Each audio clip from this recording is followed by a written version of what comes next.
Oi, gente, tudo bem? Então, continuando aqui aquele papo que a gente estava tendo sobre medo e ansiedade. Bom, naquela primeira conversa que nós tivemos, foi feita então algumas definições que as pessoas pudessem, a partir do que eu vou falar aqui, já saber, né, definir o que é o medo, o que é uma ansiedade generalizada, o que é uma fobia social, enfim, né? Nós já falamos sobre isso, né? Síndrome do pânico, essa coisa toda, né? Então, assim, já faz parte da nossa vida, né? Essas duas palavras, medo e ansiedade. Bom, o que acontece é o seguinte: é muito complicado quando as pessoas têm alguns sintomas daquele que a gente tratou aqui e logo já vai pensando que tem uma patologia, né?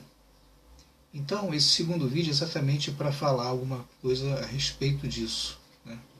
Que nem tudo que as pessoas sentem, né? Aqueles sintomas, por exemplo, quer dizer que ele está doente, né? Então, o que a gente precisa considerar aqui, né, é a vivência real, né, ou falsa, né, que a pessoa está vivendo e que de repente associa com uma patologia, né? Então, assim, na questão da ansiedade, por exemplo, né, no caso da nossa cultura aqui, vamos falar da nossa cultura, né, nós somos invadidos, né, pelo terror, isso nas mídias, né, os canais abertos e tal, né, das reportagens, né, que todo dia ficam noticiando notícias muito negativas, né,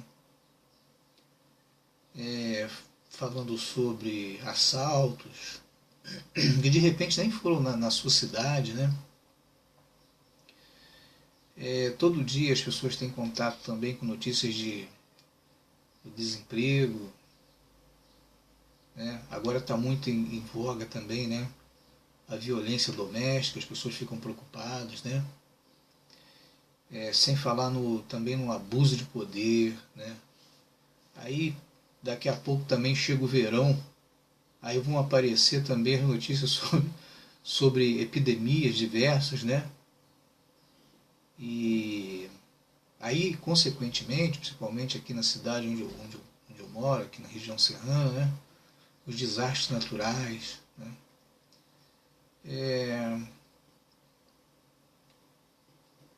Também tem notícias de ataques terroristas, né?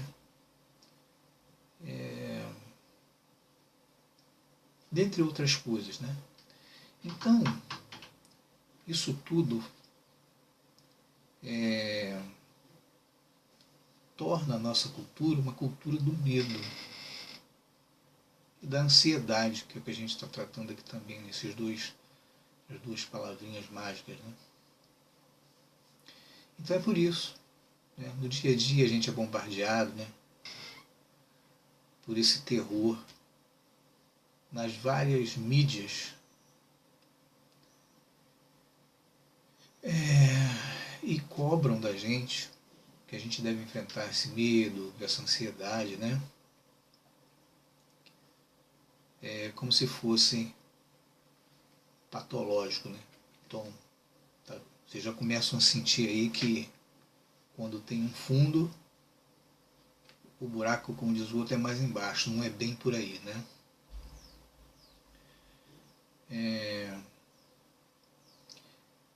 Uma coisa que a gente precisa prestar atenção é que esse excesso de informação a gente precisa checar, porque às vezes sim tem realidade nisso, né? Mas às vezes também é uma informação duvidosa, né? Que vai circulando aí pelas mídias, né? Até pela internet mesmo, né? E vai agravando, né? Esses problemas, né? Por quê? Porque muitas pessoas, né, também elas se identificam, né, com esses relatos. E aí acabam ficando mais ansiosas, né? Acabam achando que tem algum transtorno. Mas o que está acontecendo às vezes é um nível de ansiedade que transita aí dentro da normalidade, né? E o que seria então essa ansiedade dentro de uma normalidade, né? É um tipo de ansiedade que é compatível com a realidade e o estresse que a pessoa de fato, né, de verdade está atravessando. Então, o medo e a ansiedade, elas são funções psíquicas naturais. Elas estão relacionadas a uma função de preservação da vida, né? Então, quando a gente está diante de alguma situação, de algumas situações como essas, né?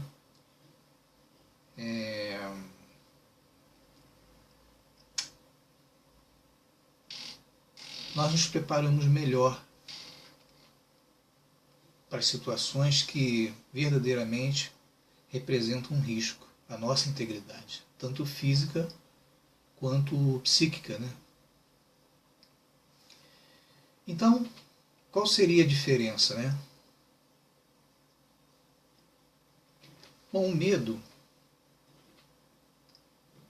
é uma reação a um objeto bem definido que represente um risco real ou imaginário do indivíduo. Então, quando o sujeito está diante de determinada situação, ele é automático, ele vai produzir uma resposta de medo. E essa resposta prepara para lutar ou fugir, né? A biologia fala disso, né? E a gente pode perceber isso no corpo, né? E aí a gente sente taquicardia, alterações respiratórias, né?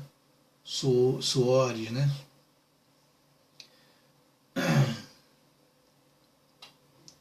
Bom, um exemplo disso é quando a pessoa, por exemplo, está passando por alguma viela, né? E se depara com uma pessoa que vem assaltá-la, né? Então, a resposta imediata é o medo. Mas aí tem um objeto, né? O assaltante é real. Então esse medo que você está sentindo não é uma doença. É algo que vem para te proteger, né? Ou você corre de repente, né?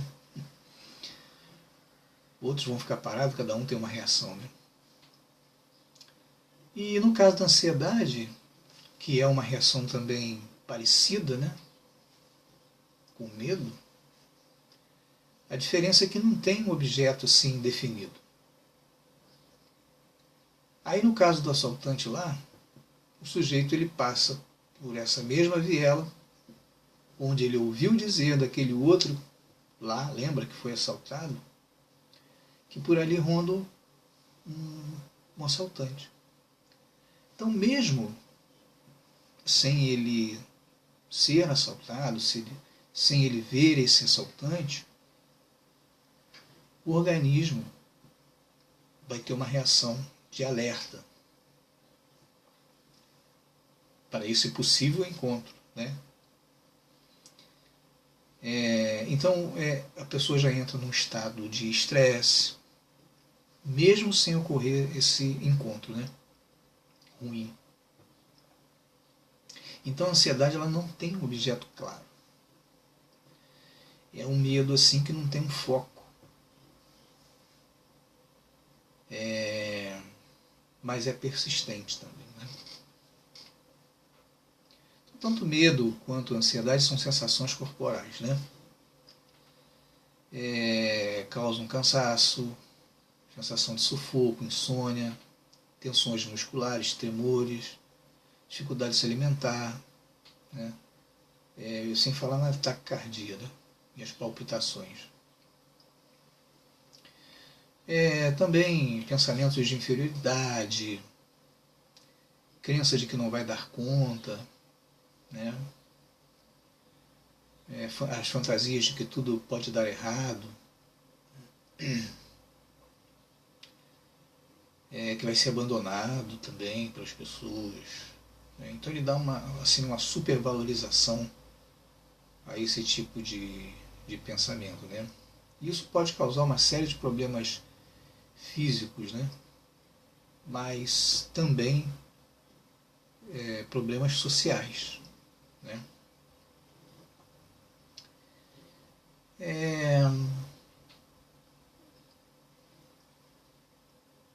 Bom, o que a gente pode dizer, no caso, por exemplo, da terapia,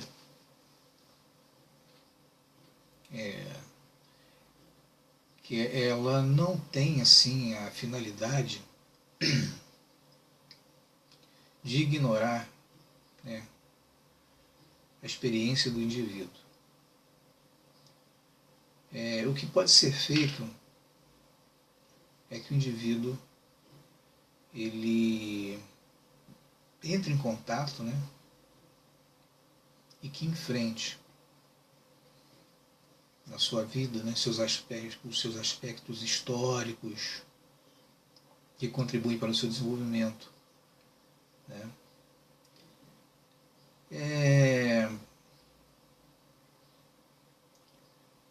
Bom, para isso, a terapia ela é um processo de autoconhecimento. Né. Você vai avaliar as suas escolhas, né.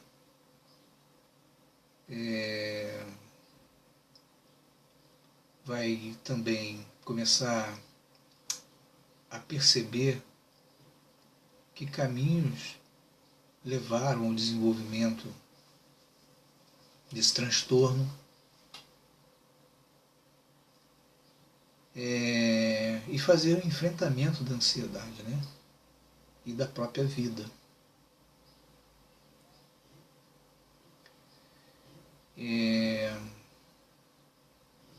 E não ter medo, aprender a perder o medo, né? E com tudo isso, dar início a uma nova relação consigo mesmo e com o mundo. Gente, então é mais ou menos por aí nosso papo de hoje. Um grande beijo e um grande abraço a todos. Muito obrigado.